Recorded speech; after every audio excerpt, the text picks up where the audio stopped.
But thankfully, I didn't. I did, however, almost poop my pants. I mean, just look at this expression of absolute regret. I'm surprised how sturdy the whipsaw is though. Many people commented asking whether I ended the video because it broke right here, but apart from a bent segment link, it held up nicely. At least if you ignore the fallen off blade segment right here. But one thing I definitely messed up is to come to a proper conclusion. So let's find out whether the whipsaw became what I set it out to be. In the first video I set up 4 problems to solve for a functional version. And while I'm pretty happy with 3 of them, there's one problem child. Rigidity. But just see for yourself. Yeah, not very threatening, is it? But I've heard many people suffer from this condition and it's nothing to be ashamed of. Luckily, I think I know a solution. But first, let's go back into the shop for a bit. Here we are again. I'm sorry the mic pack is ordered, but it hasn't arrived yet. I've got everything disassembled. Let's take a look inside of the mechanism, the retraction mechanism. And as you can see, here are the 2 springs I've used. I don't know if I mentioned it in the video, but I've actually left room to add some strength if necessary. So this is a 2 Newton spring, this is a 1 Newton spring, so we've got roughly 3 kilograms, 3 newtons of pull strength. Okay, I took everything apart. These are all the pieces. I didn't change anything, I just cleaned up each bit a little bit, and I've actually, let me take this one. I've actually put on a coat of Danish oil, and I really like the gloss that created, just to have a rust resistant finish. Yes, okay, so let me put this back together so that we can see how it performs with more cutting tests, because some of you were very displeased by how few seconds I left for the demonstration. Oh yeah, actually before going into some more tests, one segment broke off. It didn't actually break off, but the epoxy substitution I used for the forge weld was a pretty stupid idea. So yeah, that came off, but I can just glue that back on. Not a perfect solution, so for the next version I've got different plans that don't involve anything that's made out of 10,000 different pieces. Let's do one quick cut to test the setup.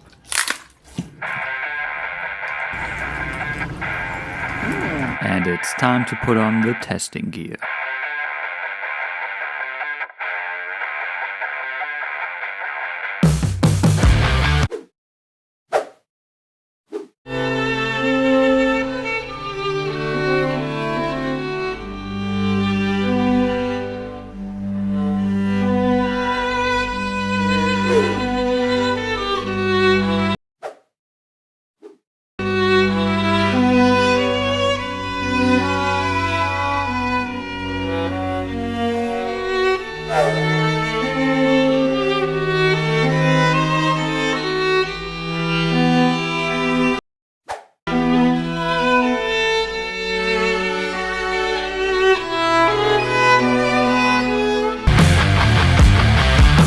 And while I'm clearly no expert at handling any bladed weapons, the slow-mo nicely shows that even though the edge alignment is pretty predictable in terms of the blade angle, hitting a target as small as this pumpkin is very difficult because of how much the blade flexes from side to side.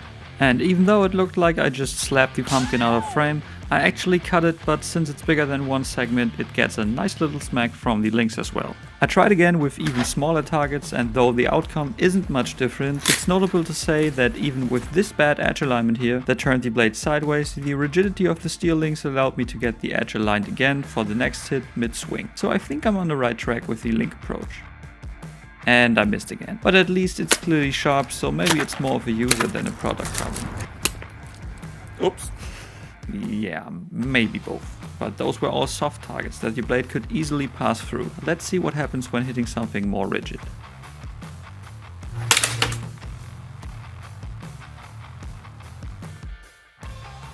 Even though it didn't slice through cleanly, you can see that the sheer weight and momentum the tip carries just broke the rest of the bamboo off. Actually, here's a clip where I only hit with the segment link, and you can see that even just that was enough to break the bamboo. As a comparison though, this is what a short saw does to a similarly thick piece of bamboo. Even though this was significantly less effort, I still wouldn't want to get hit by the whipsaw, and honestly, the whipsaw just looks cooler. And while we're on the topic of looking cool, can you believe I got sponsored by an actually good product? Epic Loot Shop is an online store that focuses on Norse mythology and Viking themed jewelry, but instead of just showing you the website, they actually sent me some stuff to review for myself. It came in these awesome looking wooden boxes, and I don't know about you, but I just love it when something is nicely packaged. And if the boxes and pouch weren't enough, it's very safely packaged in plastic as well to survive those rough mail deliveries. And these right here are the 6 pieces they've sent me. I really like that you close the bracelets by putting the end into the creature's mouth, which especially with Jormungandir is a great touch because it's often depicted biting its own tail. And the details on all of these are just incredible. And now the next 3 are my favorites. This ring depicting the Vegvisir, which was often found on longships to help guide them back home. This Jormungandir around Yggdrasil spinning necklace, which I absolutely love. And yes, you've heard right, it spins. And last but certainly not least, this bracelet depicting Thor's hammer, which I've been wearing for the past couple weeks, and you'll probably spot it in the video as well. And if you're not into jewelry, they also got other stuff like incense burners and drinking mugs. I'll definitely get myself one of these. And if you use my link in the description below, you'll not only get some awesome looking stuff, but you'll also support me in making these goofy projects. Thanks to Epic Loot Shop for sponsoring this video. Add over.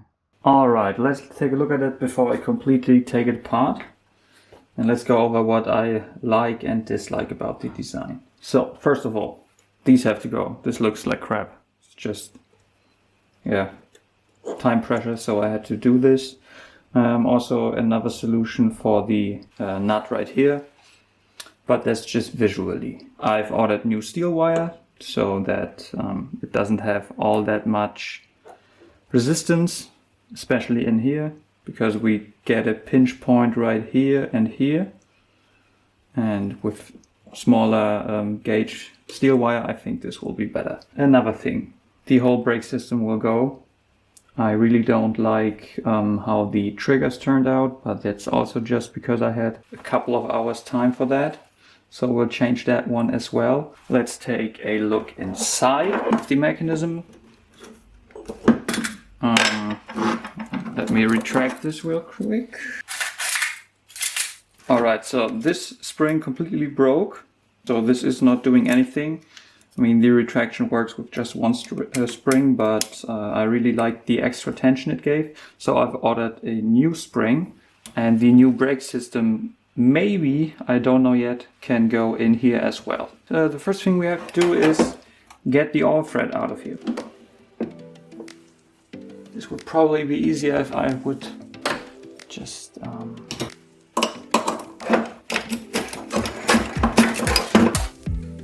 As this works way better now. Okay, and now the second one. Okay, this one I can leave in because I will still use it to redirect the new spring.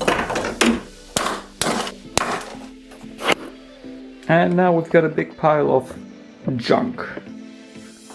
These I didn't show, which was a little bit stupid because it was a whole problem with my in the video. And the problem was that I used stainless steel all thread, which is very hard. And this right here is zinc coated all thread. I still had about 5 pieces that I screwed up. This one looks pretty crooked actually, but you can barely see that it isn't completely parallel to each other, the whole alignment. And yeah, definitely a better solution, but as I said in some comments, I definitely want to have the steel wire cable inside of these segments for the Mark II. Alright, I think I've got an idea how to move forward with this. Wait a second. No, that's much better. So if you're one of those 10 people that pressed like for the mic pack, thanks and you're welcome. Okay, so let's move forward with this. I've got a new plan for the retraction mechanism. As you remember, I chose the width of the handle to be exactly the same as the width of my spring that's running in here. And now I've got a new idea for the brake system, but for that I need some space to the side of the spring. So my idea now is to cut this in half and then stack it and roll it up again so that I've got practically 2 of these springs running on top of each other. Now of course this isn't the perfect setup to cut it in half, but let's see if it works.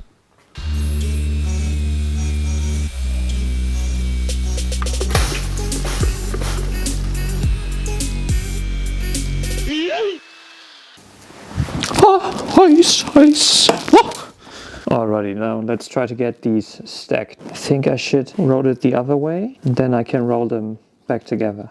Okay. Haben Sie Zeit für ein Interview, mein Kumpel?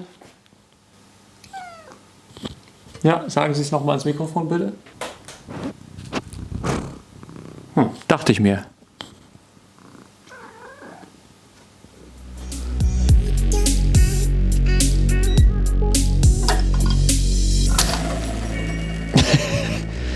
Yeah, that worked well.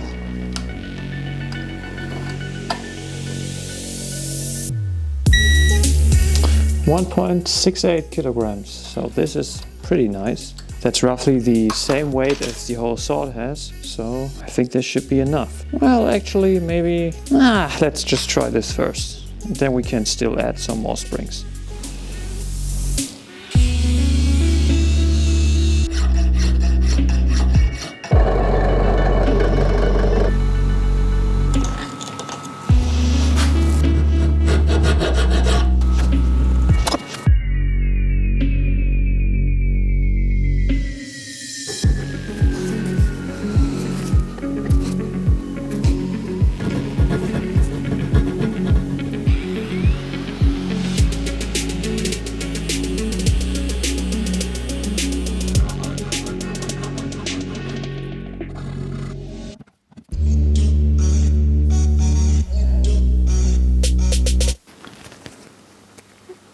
Come on.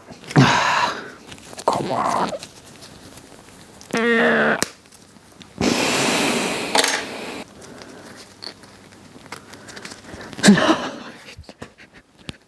I almost had it. Oh, come on, be nice. Just for once. Please. Please just go in there. Oh.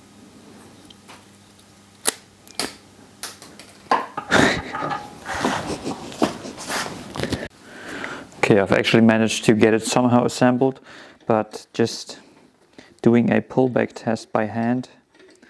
I mean, it is some force that is needed to pull this, but I just think I need a little bit more. And I actually got a third one that is about the same width, so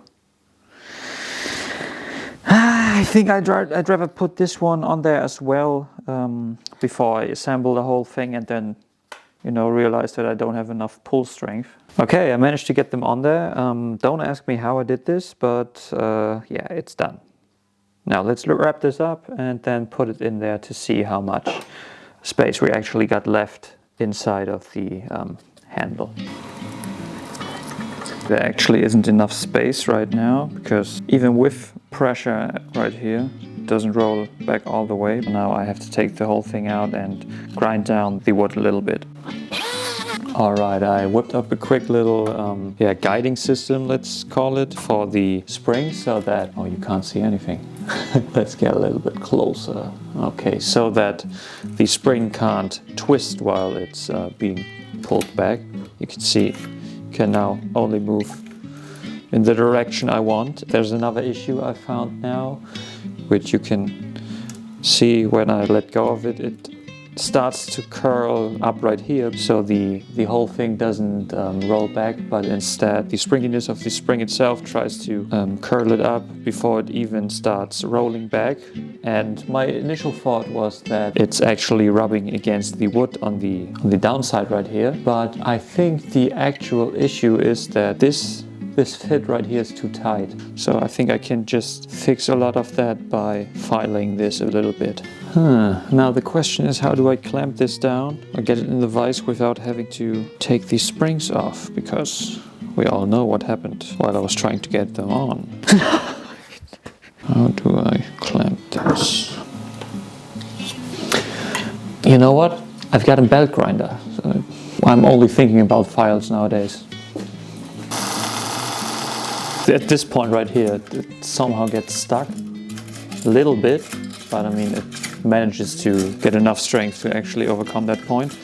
But it's a lot better than before, so I think this is alright. Okay, we've got a little bit of a different problem right here. You see, if I let the spring roll back on itself, it gets stuck between the guide wood I glued in here. It's not cleanly rolling back on itself because you can see I can push this over quite a bit. Maybe I can grind some teeth off and then put a metal spacer, a big one, in here that's actually larger than the diameter of the rolled up spring. So it acts as a guide to keep the spring from rolling over the teeth. Yeah, but sadly this also means that I have to take the springs off, which also means I have to put them back on.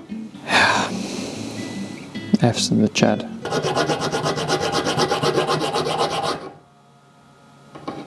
I've got a belt grinder. Okay, this is the thinnest stock I could find. It's brass, but it doesn't really matter. It's just 1 millimeter, and I think this would be excellent to make the guide.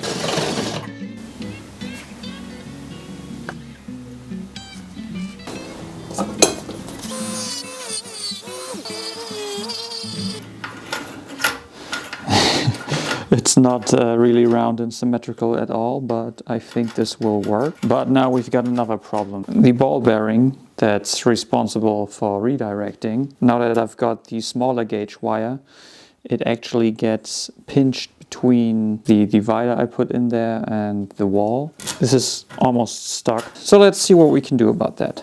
This is a ball bearing how it came straight out of factory. The way it's meant to be used is to pinch down this inner circle right here. That way the outer circle can still spin. Since the inner circle and the outer circle is the same height, if we got something that goes across all the way, like this, it actually gets stuck and can't be turned. And since I don't want to have any gaps to the left or right, I took 2 of these and very, very slightly sanded down the outer rim. That way, when something is all the way across, it can still move. Nice.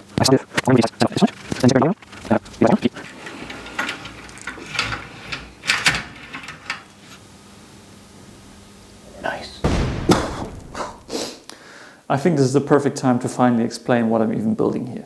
But first, let's get this out of the frame.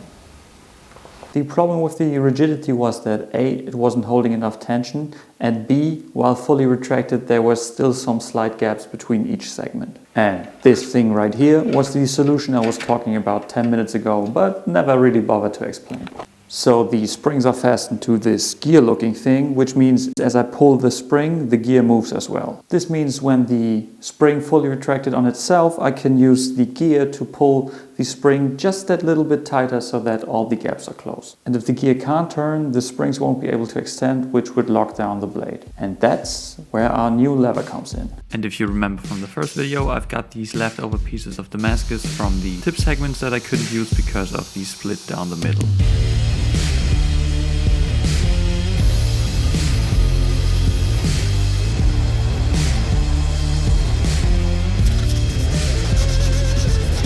And here we've got the gear counterpart plus the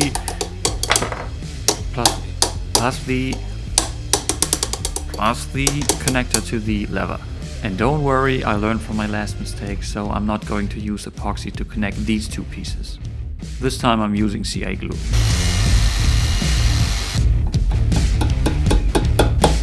Now I'm testing at what kind of angle I have to attach the lever so it has full range of motion. And don't worry, I actually welded it.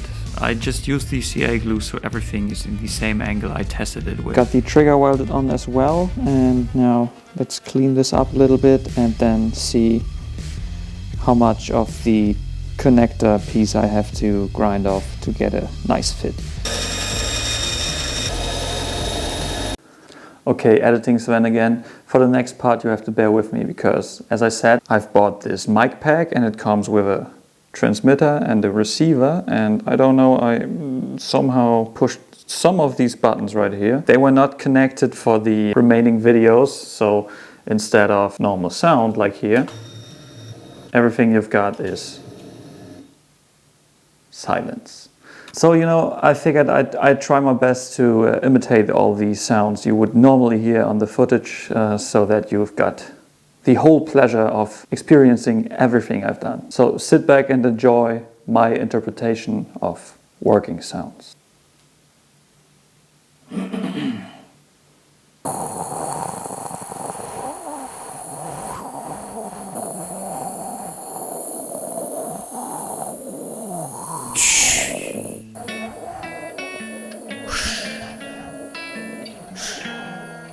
Now with the trigger hardened and cleaned, we can finally reveal that beautiful Damascus pattern. Now, since it will be pretty difficult to show you once the trigger is built in, I wanted to show you how it works on the outside. You can see that the trigger is turning the gear, which is pulling the springs just a little bit tighter. And since the gear and the trigger stay in contact, the spring is locked, which means that the blade can't extend. And now the last step was to thread the new thinner steel wire cable through all the segments and then fasten the nut at the tip segment. And then I could finally test out whether I finally achieved the sword mode. Alright, great. Now it's time to start testing, but I think I'm still missing something.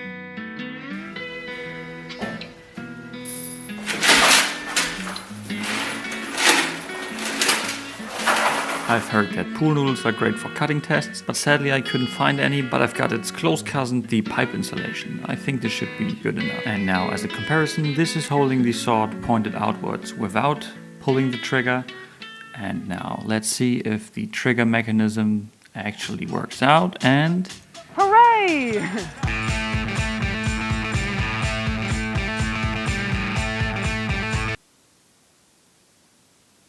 They ask you how you are, you just have to say that you're fine. Okay, now in order to keep it tight this time, I'll loop it around twice and then go back through the middle and then put the nut on there, so that because of looping it around, I've got extra material in there as well as, you know, going all the way around, so hopefully the friction will be enough to keep this locked.